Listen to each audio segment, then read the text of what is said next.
They say time flies, but some memories stay locked in the desert sand forever.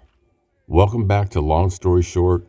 I'm Bruno, and today we're kicking off a very special three-part series that I've wanted to share with you for a long time, the Desert Storm Saga.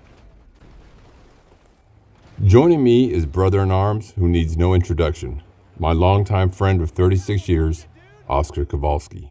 When we went through the breach, through the minefield, we ran into a concrete bunker.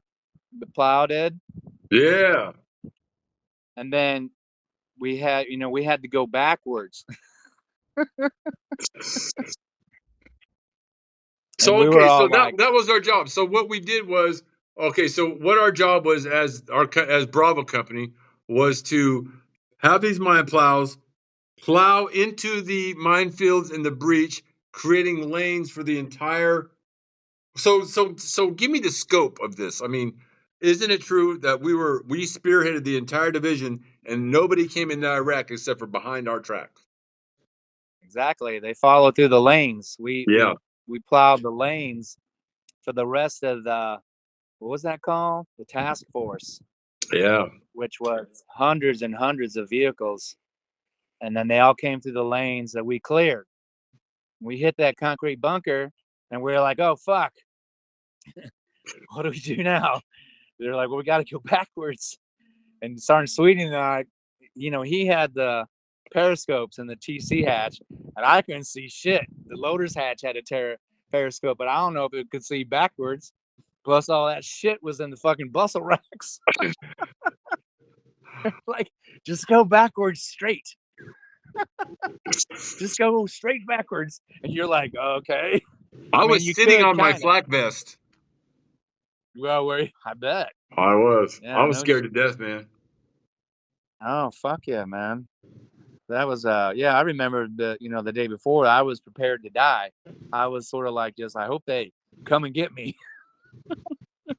When shit was going haywire, because people were still shooting and machine guns and everything, and we're fucking going backwards like fuck. And then we had to fucking figure out how to get around the fucking thing because you couldn't hardly see either.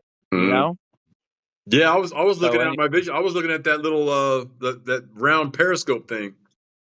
Yeah, that night sight. It was fucked up. Yeah, that was a trip. I thought I was gonna die, man. I was expecting to die at any second. I was going half the time that we were driving, my eyes were closed. To be honest with you, really, I was waiting I was just waiting for the boom.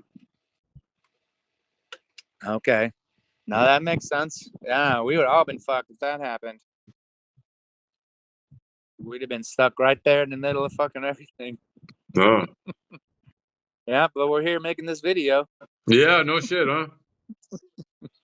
Remember those T-55s we came up on? They're all burned out and just carnage, man. Oh yeah, the bodies were out of there, and people were taking pictures with them. Yeah. They'd get out of their vehicles and go. That's probably one of the few things I didn't take a picture of. Yeah, we didn't do that. We didn't get out and go take pictures of all the dead people hanging out there and all that. We just kept going. Yeah. Sergeant Sweeting was always like, "Don't get off the tank." Dude, I wasn't gonna get off that. Like if there was. Hey, before we go, we gotta tell me the dung beetle story. But keep going. Sometimes there'd be like Iraqi weapons or knives in a pile, and Sergeant Sweeting would be like, "You ain't gonna go pick that shit up, man. It's booby traps." It's gonna blow up if you go fucking get it. Hey, I wouldn't. Hey, I didn't want none of that shit. Well, you remember taking a shit out in the middle of the desert, fucking pitch dark. You can walk a few feet a certain way so you didn't get lost, and you're taking a shit, and all of a sudden you hear, and you're like, "What the fuck is that? What the fuck is that?" And they'd land around you and flop and flop and flop. You're like, "What the fuck is that?"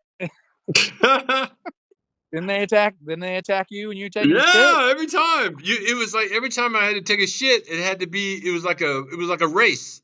I had to race because as soon as your asshole cracked open, they smell it. Oh yeah. And then they just come flying, and then you got to hurry up because you're just going to get attacked by beetles. and they're like this big, man. They're like this fucking big. They're like Oh yeah, scarabs. They're like desert scarabs. they were big as hell. Big as hell. Yeah, that was a trip. Very uncomfortable shit. Talking about taking a quick shit. Hey, do you remember when I hit the lizard? Remember Sergeant Cone was like an animal lover, right? And I'm driving, Yeah. and I'm looking through my vision blocks, and there's this big ass like lizard, like the size of a Komodo dragon or something. And it is zigging, right? Like this is running from me, and I can't change course. And Sergeant Coleman's in the viewer, right? He goes, Barry, now don't hit that lizard. And I'm like, so I remember the lizard zigged right, so I zagged left, I guess I did it just perfectly and ran him over, and all I heard was, Barry, you motherfucker, you did that on purpose. And I said, no, man, I didn't. Right. He was so pissed. Like, he was legitimately pissed. I think he was pissed at me for the rest of the day. And then we chased those camels. Remember the camels? Yeah. Oh yeah. I mean, drive around the camels. Camels. Yeah. Yeah, camels. There was a dead camel somewhere near us. And then we slept by the burning oil wells. Yeah, man. Thank you for reminding me about that. Yeah. No, that soot was all over us and on our sleeping bags and everything coming down from all that.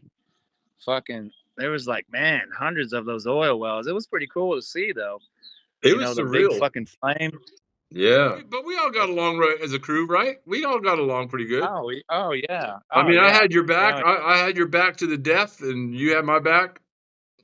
Yeah. Sergeant Coleman, though, falling asleep on guard duty that night the Scud went over, and then I wake up to Lieutenant Parker's full mop gear at my cabin. You remember that shit? Were you the one screaming aliens? No. Or was that Coleman? Coleman probably, but Coleman fell asleep during radio watch. That fucking asshole. Was he sleeping on the front? He was sleeping on the front fender, wasn't he? Or that you? No, he was in the commander's hatch on radio duty, and he fell asleep. Oh. And so I'm in the driver's hatch sleeping, and then I hear banging, and I wake up. I open up my hatch, and there's Lieutenant Parker in full mop gear. I didn't even know it was Lieutenant Parker, and he's doing this. And I was like, dude, scared the I slept on top of the turret. Yeah, not me. I was sleeping in that driver's hatch. You was in the driver's hatch, and I was on top of the turret on the blowout racks. And then when that happened, my mask was in the turret, and I was like, "Oh fuck!" I had to hurry, get out of my sleeping bag. I was like, "Where's my fucking mask?" So I got in and I put it on. I'm sweating. I'm fucking freaking out. And I guess I was nervous or something. I was like, "Oh man, did I breathe in some of that nerve gas, or am I just fucking scared?" Hey, I had my entropine out. Yeah. I was like ready to stab my leg. I was like, "Oh, you did?" Yeah.